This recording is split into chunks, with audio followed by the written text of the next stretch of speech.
Okay, in this video, we are going to learn how to troubleshoot pricing problems. At XO, we do our very best to keep the vendor information as up to date and as accurate as possible, especially when it comes to pricing. We understand that if we have pricing that's incorrect, that could cost your business some money, and that is the absolute last thing that we want to do. We always want to ensure that we are working with the vendors to make sure that we have the correct pricing for you. Okay? That's why we have a data team here that's what they do, is they work with our vendors to ensure that we have the correct pricing for all the vendors that we maintain.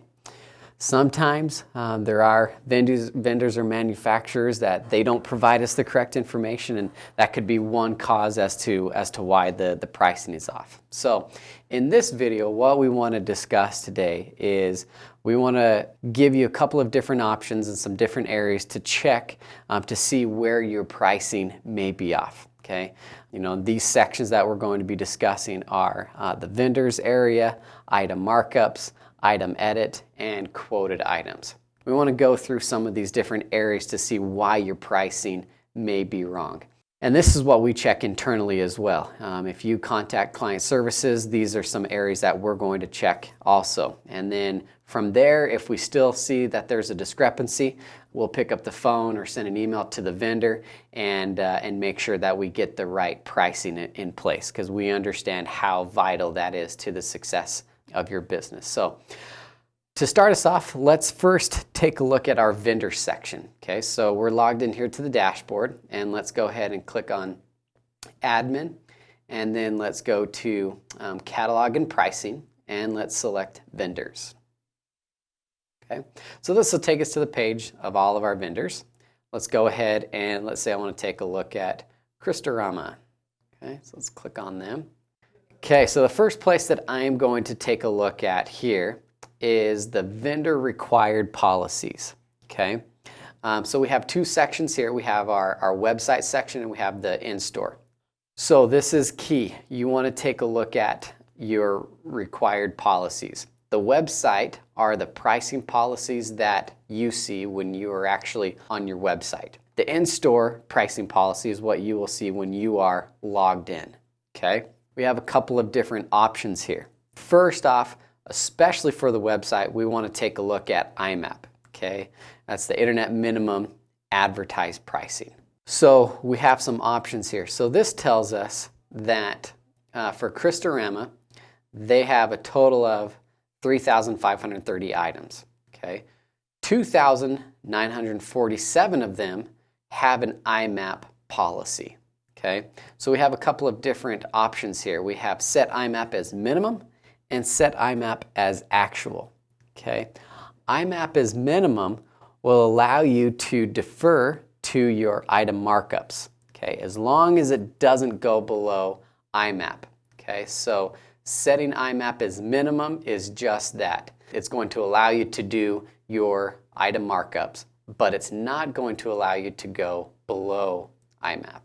Okay, and then we have set IMAP as actual. Okay, setting IMAP as actual, that's going to override any of your item markups or any changes that you have to your pricing, and it's only going to show the IMAP price. Okay, so if you're wondering, hey, I set these item markups here and it's not showing that it's the correct price, it might be because you're set to IMAP as actual, because no matter what, the price on the website will be your IMAP price. Okay, so a quick check to see if you have the same IMAP price as anybody else. You can just go to Google and type in that item number with the vendor, and you'll probably see Amazon or some other internet e-commerce sites, and they'll all have the same internet price. Okay, so that's where you can kind of tell what your IMAP price is going to be. That's IMAP, okay? And again, that's for your website, and then you can change your in-store policy, pricing policies as well. The next area that we want to take a look at within the vendor page is our pricing policies right here and our base cost multiplier, okay? This is not where you want to set up your markups. Okay, you can go to item markups to do that. Okay, so you always want to leave it at 1 for your base cost multiplier. Okay, really what this is what your vendor cost will multiply by.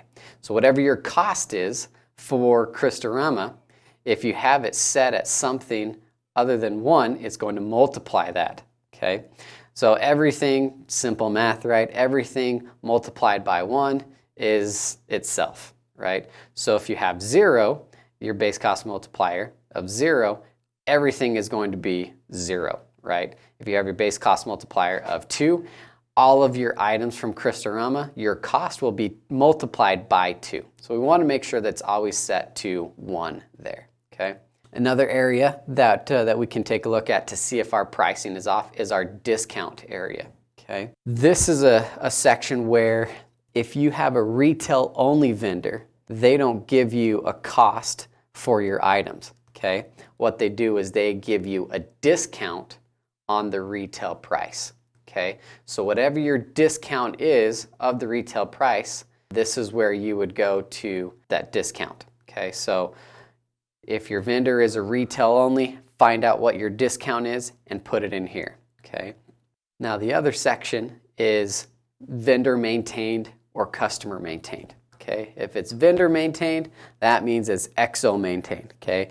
So we receive the information from the vendor and we update the pricing along with the vendor for your website. So if there's something wrong with the pricing and it's a vendor maintained or XO maintained vendor, then that's something on our end that we need to communicate with the vendor, okay?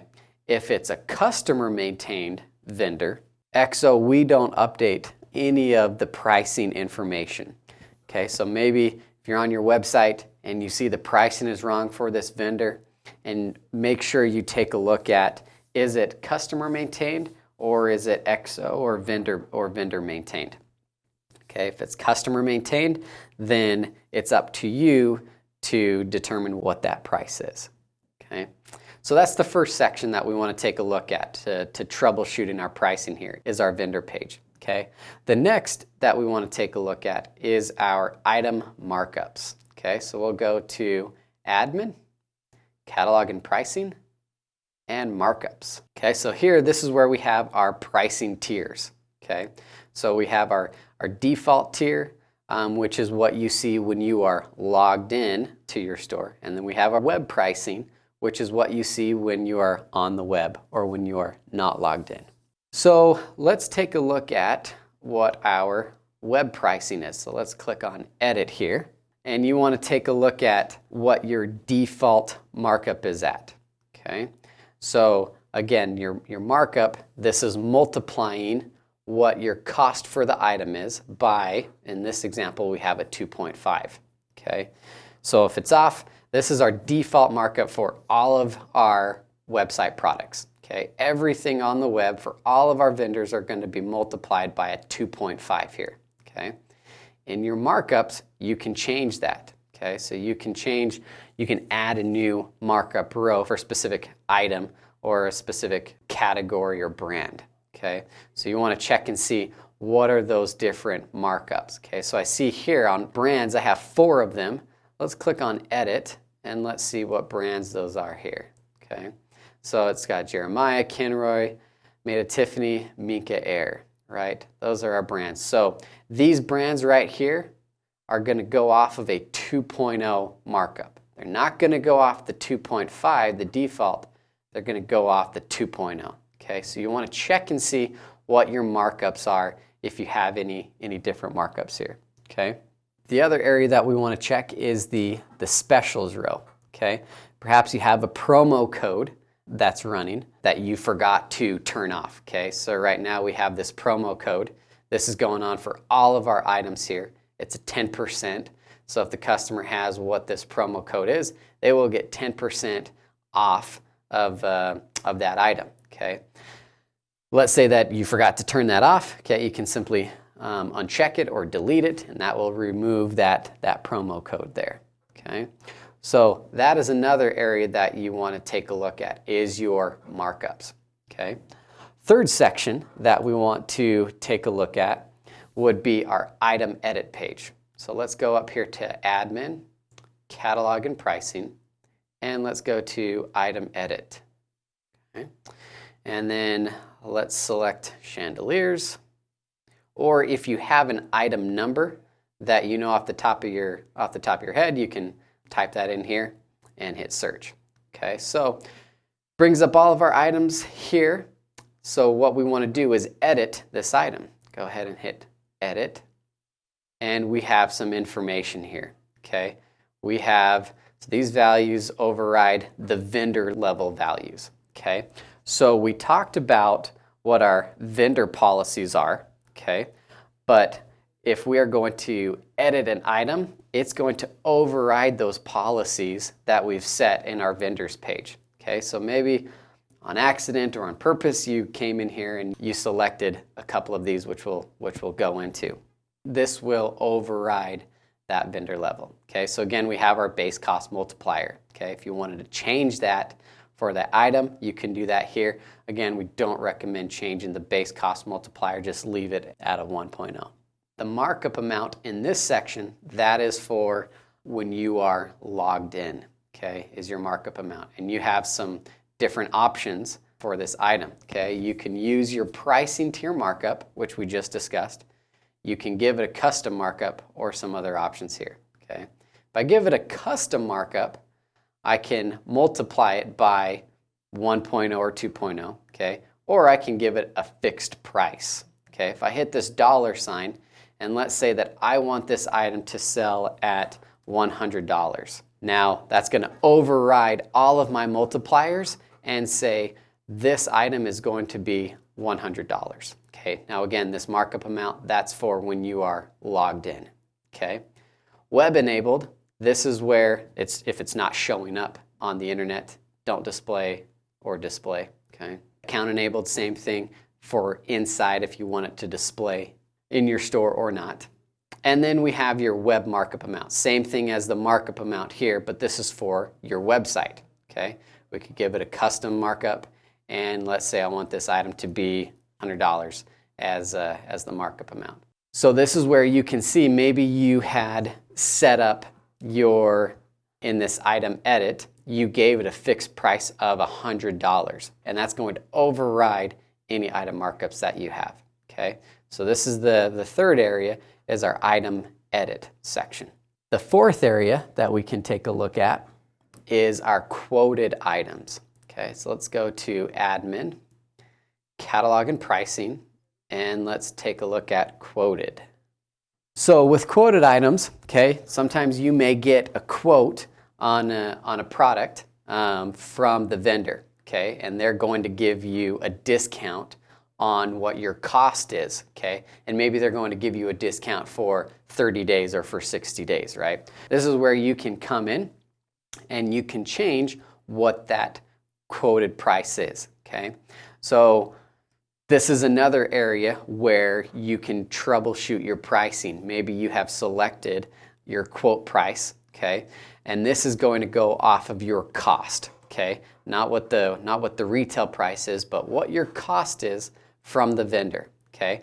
And for this item, my quote price is 29 cents, okay? So that's what the multipliers and my default markups are going to go off of now, is that 29 cents, okay? Before it was 37 cents. So that might be a reason as to why my item may be off, okay? Is because I had a quoted item, and maybe I forgot to delete that quoted item from there. Okay, so that is another section where you can go to see what my quoted price is, because that is going to change what your cost is. Okay. Now that we've checked those 4 different areas, okay, if after you've checked all those 4 areas and the pricing is still wrong, what I would encourage you to do is please reach out to our client services team. Okay. Please provide us with some samples, okay, with an item number, who the vendor is, and what your cost is. Okay, if you could even send us a sample of the spreadsheet of the pricing that you've received from your vendor. Okay, we can go back, we can work with our data team and make sure that we have the correct information. If all else fails, we'll pick up the phone, we'll email the vendor, and we will verify and say, hey, we have a mutual customer that they have this pricing, we have received this pricing from you, which one is correct? And then we'll make the adjustment as needed. Okay, so we want to take the necessary steps to ensure that you have the correct pricing, as we know that it's vital to your success of your business. So there's a couple of different areas. Again, to recap, you can check your vendor page, your item markups section, your item edit, and quoted items. Okay, check those 4 areas first, and then go from there. And if all else fails, reach out to client services and we will assist you.